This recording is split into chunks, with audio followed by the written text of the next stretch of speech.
Hello friends, welcome to Gomathi's kitchen. நம்ம இன்னைக்கு mushroom piece biryani எப்படி செய்யலாம்னு பார்க்கலாம். அதுக்கு தேவையான பொருட்கள். இப்போ நம்ம pressure cookerல ஆயிலையும் எண்ணெயையும் ஊத்தி சூடு பண்ணி வச்சிருக்கேன். இதில் நம்ம இப்போ ஹோல் கரம் மசாலா எல்லாத்தையும் போட்டுட்டு அது பொரியிற வரைக்கும் வெயிட் பண்ணுவோம். பொரிஞ்சாதான் அதோட ஒரிஜினல் ஃப்ளேவர்ஸ்லாம் வெளியில் வரும். இப்போ வந்து நம்ம கட் பண்ணி வச்சிருக்க ஆனியனையும் போட்டு நல்லா வதக்கிடலாம், கொஞ்சம் கோல்டன் ப்ரௌன் ஆகிற வரைக்கும்.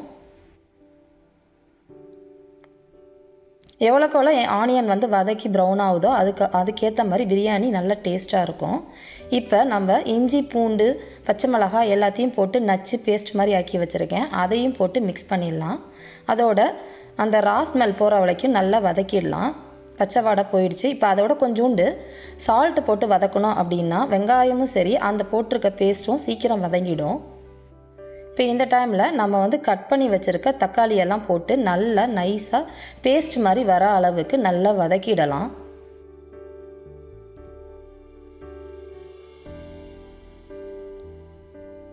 அதோட நம்ம கட் பண்ணி வச்சுருக்க கொத்தமல்லியையும் புதினாவையும் போட்டு நல்லா வதக்கிடுவோம்.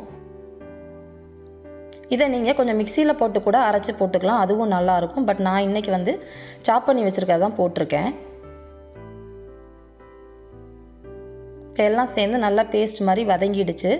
இந்த டைம் நம்ம கட் பண்ணி வச்சுருக்க மஷ்ரூமையும் போட்டு நல்லா சுருங்குற அளவுக்கு வதக்கிடலாம். ஏன்னா அதுலேருந்து நல்லா அதிலேயே வெந்துடும். அதே மாதிரி அதுலேருந்து தண்ணி வந்து வெளியில் வந்து அந்த தண்ணியிலேயே வெந்துடும். இப்போ இந்த டைம் தேவையான அளவு உப்பு போட்டுக்கலாம். காரத்துக்கு ஏற்ற மாதிரி மிளகாத்தூள், கொஞ்சமாக மஞ்சள் தூள் போட்டு நல்லா பச்சை வாடை போகிற அளவுக்கு வதக்கிக்கலாம். இந்த டைம் உங்களுக்கு வேணும்னா கொஞ்சமாக பிரியாணி மசாலா கூட ஆட் பண்ணிக்கலாம். பட் எனக்கு வந்து அந்த ஹோல் கரம் மசாலோட ஃப்ளேவரே போதும், அதனால் நான் போடலை.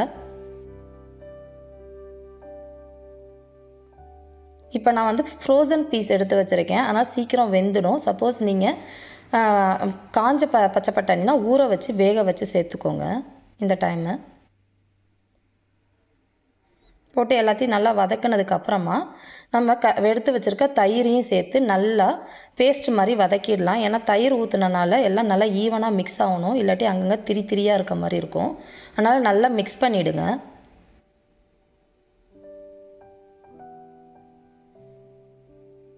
இப்போ பார்த்திங்கன்னா நல்லா மிக்ஸ் ஆகிடுச்சு. இந்த டைம் நம்ம பிழிஞ்சு வச்சுருக்க லெமன் ஜூஸையும் ஆட் பண்ணிக்கலாம். ஆட் பண்ணிவிட்டு அதையும் போட்டு நல்லா மிக்ஸ் பண்ணிவிடுவோம்.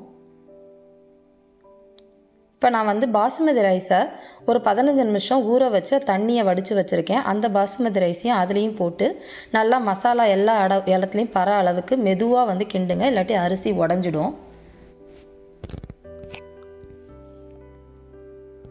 நல்லா ஒரு 5 நிமிஷத்துக்கு நல்லா வதக்குனீங்க அப்படின்னா நல்லாயிருக்கும்.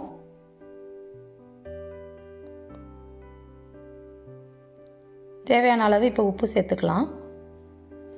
இப்போ இந்த அரிசிக்கு தண்ணி எப்படி ஊற்றுவீங்க அப்படின்னா 1க்கு 1.5 கப்பு தண்ணி 15 நிமிஷம் ஊறிந்துச்சு அப்படின்னா நல்லா நீளமாக பொலன்னு வரும். ஸோ 1க்கு 1.5 அளவு தண்ணி ஊற்றியிருக்கேன் நான். இப்போ இது கொஞ்சம் நல்லா பபிள்ஸ் வர அளவுக்கு வெயிட் பண்ணுவோம்.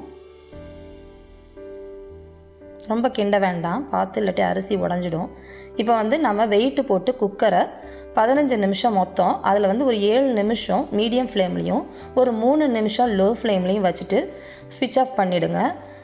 அது ப்ரெஷர் அடங்கினதுக்கப்புறம் ஓப்பன் பண்ணி பார்த்தீங்க அப்படின்னா நம்ம மஷ்ரூம் பிரியாணி ரெடி ஆகிடுச்சு.